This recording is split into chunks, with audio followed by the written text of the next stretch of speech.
I bet it isn't what you wanna hear from me.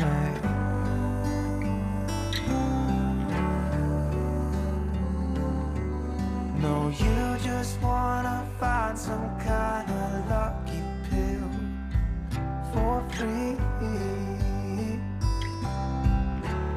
but you just have to keep showing up. You just keep showing up. Yeah, you just keep showing up. You just keep showing up. I'd like to call the special meeting of the City Council Public Financing Authority to order. City Clerk, may I have the roll call, please? Yes. Councilmember Mosier, she's absent. Councilmember Bolton is absent. Mayor Pro Tem Burns? Here. Mayor Vandermark? Here. Councilmember Strickland? Here. Councilmember McKeon? Here. Councilmember Kalmick is absent. Thank you. Our Huntington Beach Fire Department Deputy Chief McCoy will lead us on the pledge. Please rise if you're able. Ready, begin. I pledge allegiance to the flag of the United States of America and to the republic for which it stands, one nation, under God, indivisible, with liberty and justice for all. Thank you. Announcements of supplemental communications. Do we have any supplemental communications? Yes, we do, Mayor. We received 13 email communications regarding consideration of one charter amendment ballot measure for voter approval for the November 5th general municipal election and the adoption of resolution numbers 2024-38, 39, and 40. A letter from Adam Wood, Senior Vice President, Building Industry of Southern California, Orange County Chapter, regarding the consideration of the ballot measure as identified previously, and also a statement from Council Members Kalmick, Bolton, Mosier regarding tonight's special council meeting. And they've asked that I read the statement aloud during supplemental communications, so I'm going to go ahead and proceed. Statement regarding Monday's special council meeting charter amendment. No charter amendments. That was the election promise of this majority council. Yet in the 18 months since their election, they've proposed more than a dozen, put 3 on the ballot at the cost of $395,000 just 4 months ago, and now they're at it again. Similar to their attempt last fall to slip charter amendments onto the ballot with minimal public notice, the council majority has proposed this new charter amendment with less than a week's public notice, only 1 business day for staff to draft it, and the last-minute special meeting called with 1 business day's notice during a holiday weekend to ratify the proposed amendment for the November ballot. This process is broken. Amendments to the city charter, essentially our city's constitution, should be made thoughtfully and with robust public input. This process has had neither.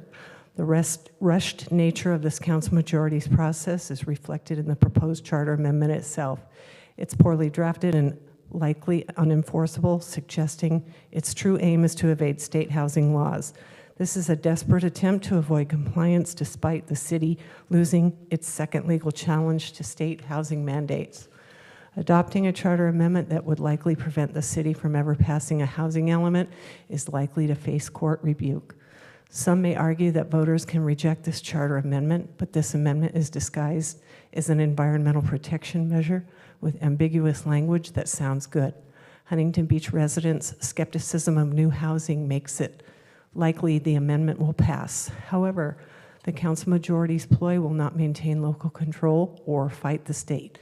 Builders remedy, developers that can build whatever they want, bypassing our locally controlled zoning, and $600,000 monthly fines for non-compliance with state housing law could mean this amendment's ultimate legacy is the city's fiscal insolvency. If these consequences, quote, builders remedy and fines, unquote, become unbearable, the city may waste $1 million on a special election as early as next year to convince a highly skeptical electorate to zone for more housing, a complicated and detailed task historically and traditionally handled by the city council. No other city council in the state has proposed a ballot measure like this with good reason. The city council's majority refusal to take this time to study the charter amendment's implications means we know little about the costs and unintended consequences. What is immediately clear is that the city will struggle to master plan anything again. Master planning saves everyone money by allowing for a larger shared vision instead of a piecemeal approach. If the economics of downtown, the hotel resort area, or Beach Boulevard with our auto dealers who produce 15% of our city sales tax revenue change, they'll be put on their own at much greater cost, not risk.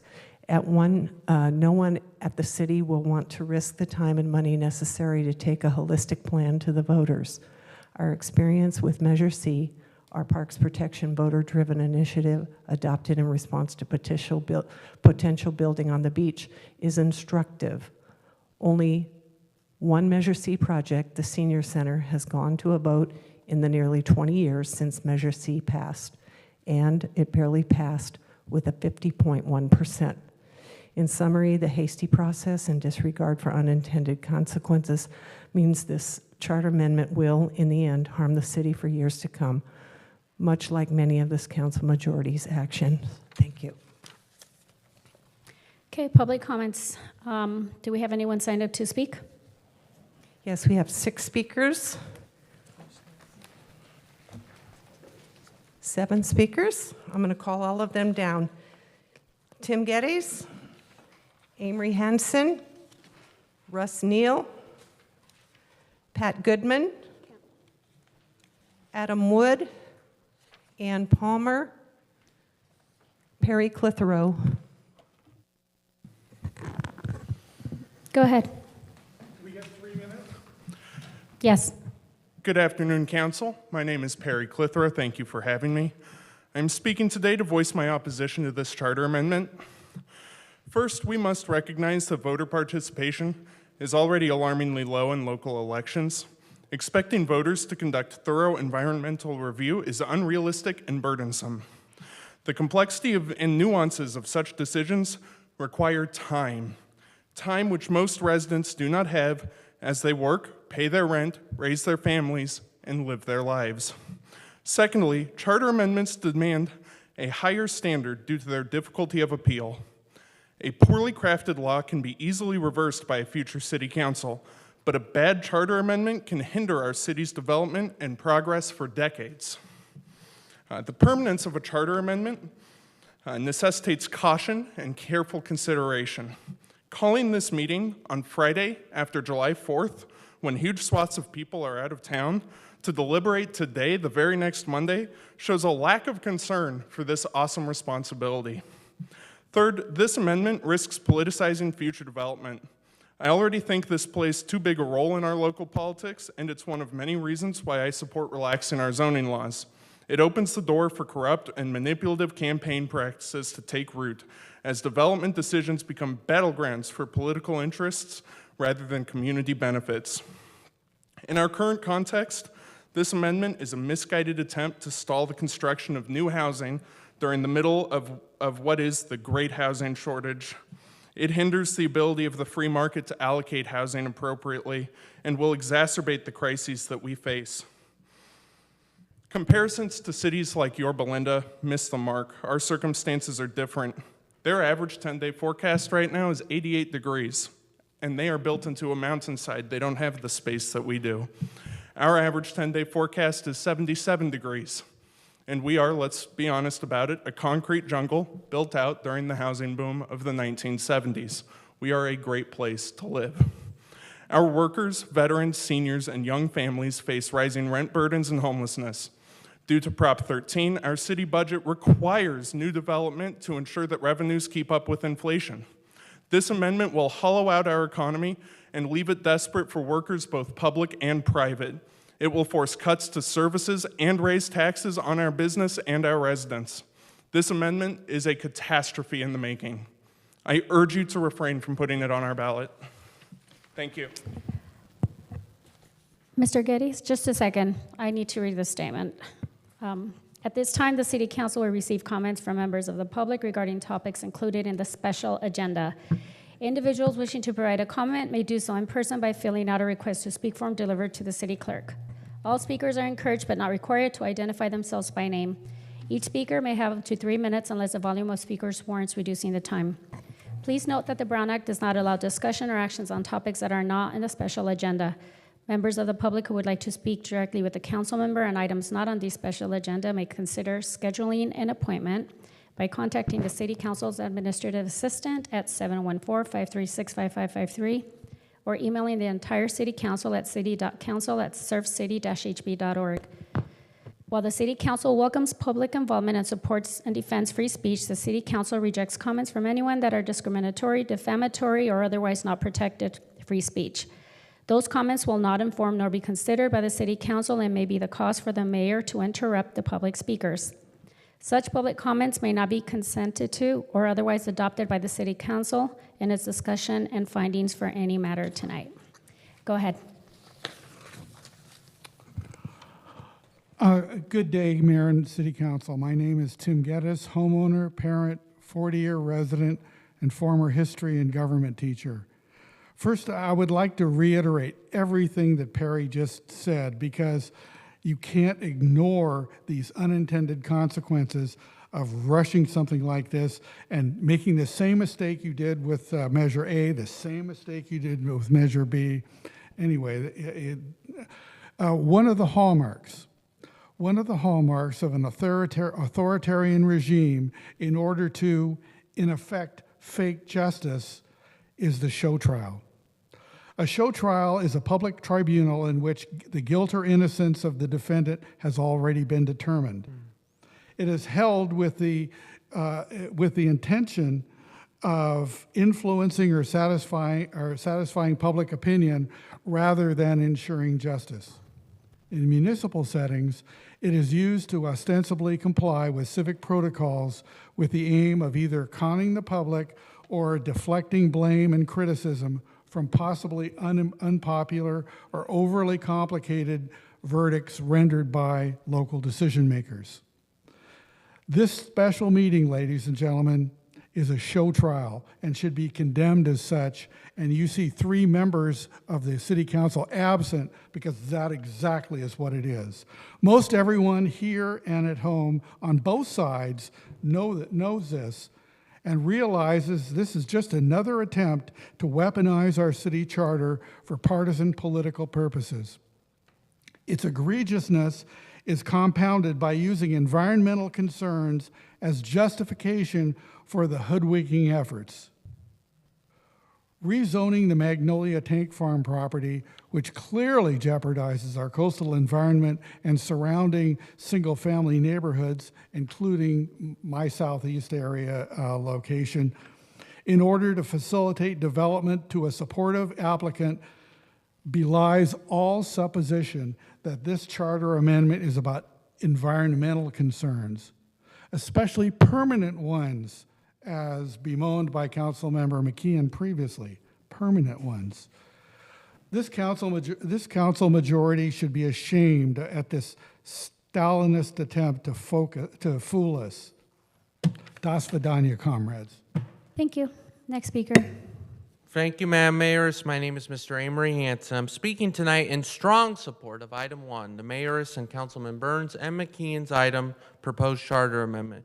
It is truly unfortunate that California, the home of Mr. John Muir, has pursued a policy of aggressive pursuit of high-density malarkey, even at the expense of nature, what Mr. Muir once called, quote, man's true home, end quote.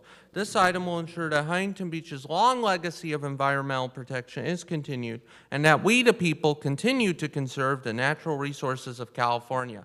Let's continue to fight in the hills of Orange, in the valleys of Los Angeles, and in the bridges of San Francisco. A true environmentalist would vote for this item. Given Huntington Beach's long environmental legacy, I predict that the proposed measure will receive the most votes in favor of a measure in the history of Huntington Beach. Once again, I urge a yes vote on item 1. Thank you.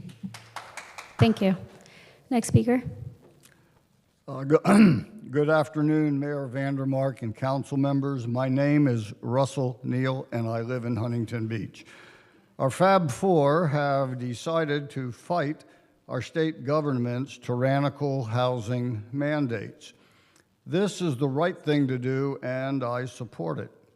But the Newsom threesome are not wrong in pointing out the risks we are taking in opposing a state government 200 times our size. And as righteous as our position is, we must remember that most California judges are Democrats first and judges second. We could easily lose the fight and suffer both high cost and loss of local control. On the other hand, we have much to gain by a successful fight and are honored to preserve, win, or lose. Our two sides remind me of the Free French and Vichy government under German occupation. Vichy argued with some truth that collaboration would moderate the worst of German occupation. But in the end, it was the Vichy rulers who were tried for treason. One good thing about requiring public approval of the RHNA housing update is that it makes clear it is the whole people and not just some council members that Sacramento is fighting. Since the stakes are so high, it only makes sense to require a vote of the people. I support this proposed measure. Thank you. Thank you. Next Good speaker. evening, or afternoon, Mayor Vandermark and council members. Agenda item number 1 today, if approved, would require a vote by the people to approve or deny city-initiated zoning changes. However, as an example, the local coastal plan amendment that is on the California Coastal Commission's agenda this week was submitted by the city on behalf of the property owner, Shop-Off Corporation, and so would not be subject to a vote by the people of Huntington Beach. I was misinformed or made up the wrong conclusion about this technicality and appreciate the clarification that Councilmember McKeon gave me. However, I'm still concerned about this item you are about to vote on that puts charter amendment on the November ballot without having had any kind of fiscal analysis and any kind of study session to raise questions, learn the impacts of such a decision. You are not providing a service to yourselves, future councils, HB voters, and the management of the city to put this measure on the November ballot without this proper analysis and study.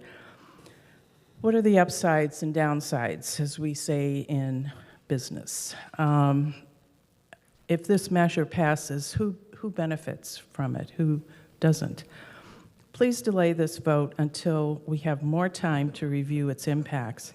As an aside, the issue statement, paragraph 2, states that in order to reach the RHNA goal by 2029 of affordable housing, identifying space for affordable housing units in the city would have to build 41,000 units. That's true if all the units built were market rate housing. The draft housing element 6 cycle prepared by staff identifies a path to follow to meet the RHNA requirements by income class within the RHNA goal of 13,368 units. Please correct or embellish the paragraph 2 to reflect the truth about the 6 cycle RHNA goal. Huntington Beach has shown its ability to allow the building and development of quality, affordable housing that is totally dedicated to affordability. A few examples: Bowen Court, which is right over across the street, Oceana, Oakview Apartments, and there are 2 other sites in the process of development dedicated to affordability, HB Oasis and Pelican Harbor. I look forward to the PowerPoint presentation by staff and questions from the dais. Thank you. Thank you. Next speaker. Afternoon, Mayor, Council, and staff. Adam Wood, Building Industry Association and Huntington Beach resident. We submitted a letter. I hope you had a chance to look at it. A couple points to bring up. We talked to the county. It looks to me like we've got till August 9th to qualify this.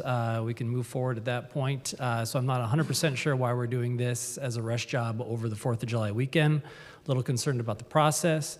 And on top of that, I'd like to re-ask the question of what exactly it is we're trying to accomplish with this. What we're saying is, or at least what I'm hearing from a lot of residents and a lot of the talking points, is that this is going to somehow stop RENA. It doesn't do anything along those lines. Basically, what we're saying is we're changing who has to do the approval process. So whether it's the city council, or if you give up that authority and you push it back to the people and say it's your job to figure this out now, that doesn't change the end result that you have to have a compliant housing element. The state doesn't see that substantially different. So how does shifting the responsibility of approval benefit anyone in any way towards your stated goals? Ultimately, what this does is it creates a situation where it's going to be much harder to ultimately adopt a housing element, adopt a plan that works. It avoids collaborative processes, and it's going to encourage the builder's remedy approach. Builder's remedy means a builder can come in and build pretty much anywhere they want in the city, which ultimately seems to be the number one thing we're hearing the most concerns about. That's the one thing we want to stop, is we don't want out-of-control development in parts of the city where we don't want it. This seems like the most direct path to making that happen. So I'm very confused as to what it is we're accomplishing with this. Thanks. Thank you. Next speaker. Hi, Ann Palmer, Huntington Beach resident and homeowner. Apparently my slides didn't make it, so I did send a copy to everybody, but you can look at them later based on what I'm hearing. I just want to let you know that this is not a new issue. This is not sudden. I strongly support a charter amendment that provides environmental protection for general plan amendments and anything that establishes local control. The truth about housing is that in California, it isn't going to be affordable, and that doesn't make more units available to people who want to have their children or grandchildren or whomever live here in the current state of things. California population net decreased by 1% in the last 3 years. Housing units increased by 3%. The cost of housing increased by 20%. The correlation has been audited and certified. I hear people saying that they're afraid that we're headed toward not having a housing element and getting builder's remedy. Well, the truth is every city in California is headed for that. The assessment is no city will hit their halfway mark by the halfway line, and the state wants to impose builder's remedy at that halfway mark. So we might as well keep fighting, because if everybody's going to get to builder's remedy, we might be able to see what we can do to prevent disaster overall. Disaster would be losing the quality of this city. And believe me, that's what the developers have in mind. They won't stop. It's whack-a-mole. If we hit our RENA numbers now, the next cycle will be just the same, just as big. And you look forward 30 years, you're not going to recognize this place. There's going to be not a blade of grass, not a horizon that you can see, and people who want to live here in a home will not have any units to do so. Thank you. Thank you. Is that it? That concludes public comments. Thank you. Moving on to administrative items. Staff, please introduce your report.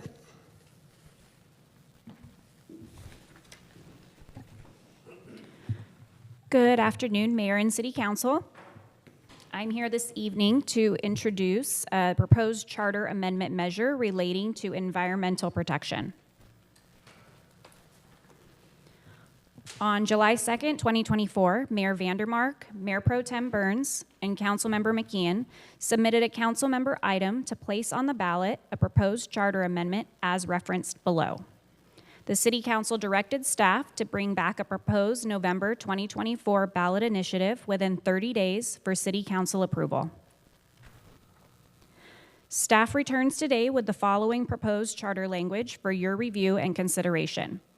No city-initiated general plan amendment or zoning change may be approved by the city where the related environmental review, EIR, finds the same proposed general plan update or zoning change presents significant and unavoidable negative impacts to the environment without first receiving approval by the affirmative vote of at least a majority of the electors voting on such proposition at a general or special election at which such proposition is submitted.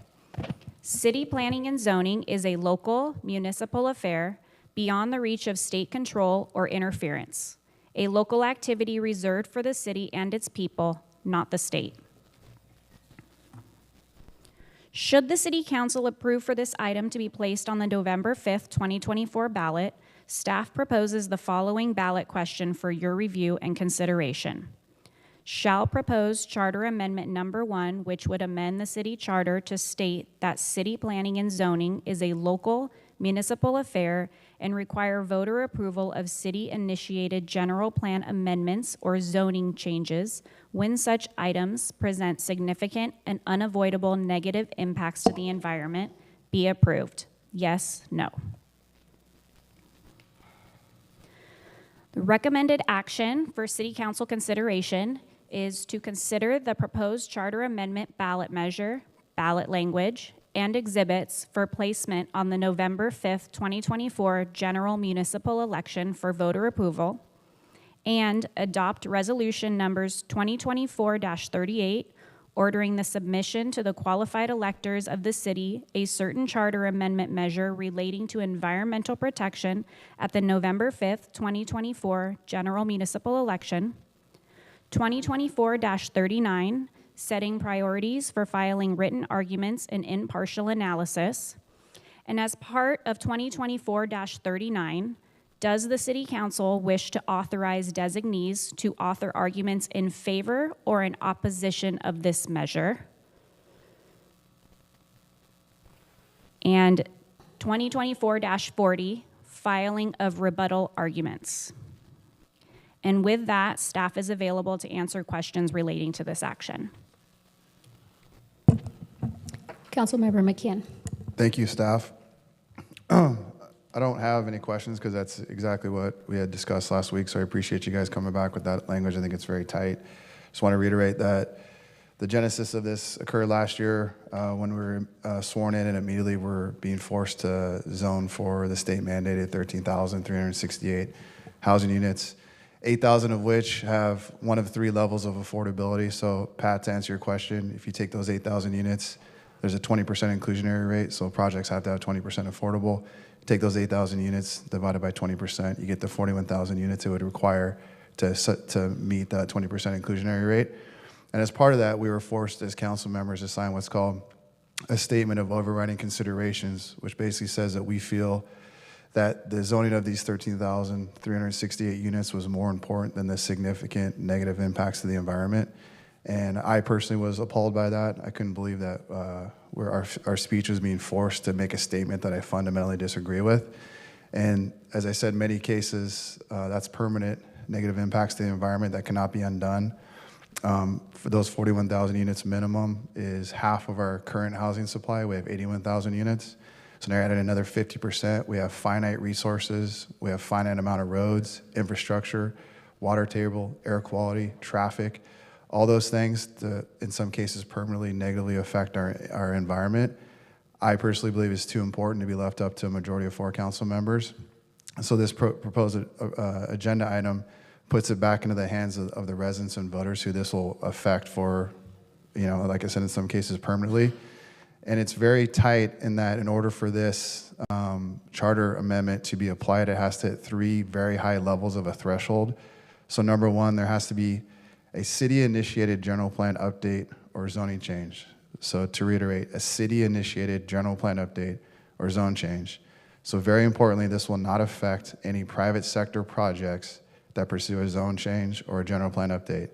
And so this proposed charter amendment does not apply to private property owners, and that it will not apply to nor affect any private sector initiated projects, nor interfere with any existing zoning or specific plans, which of course includes the Beach and Edinger Corridor specific plan. And so this proposed charter amendment is not directed at housing, nor any specific property type or zoning. That this proposed charter amendment applies only to city-initiated general plan updates or zone changes. So that's the first threshold. 2, there has to be an accompanying EIR, environmental impact report. And 3, that EIR has to find that same proposed general plan update or zoning change presents, quote, significant and unavoidable negative impacts to the environment.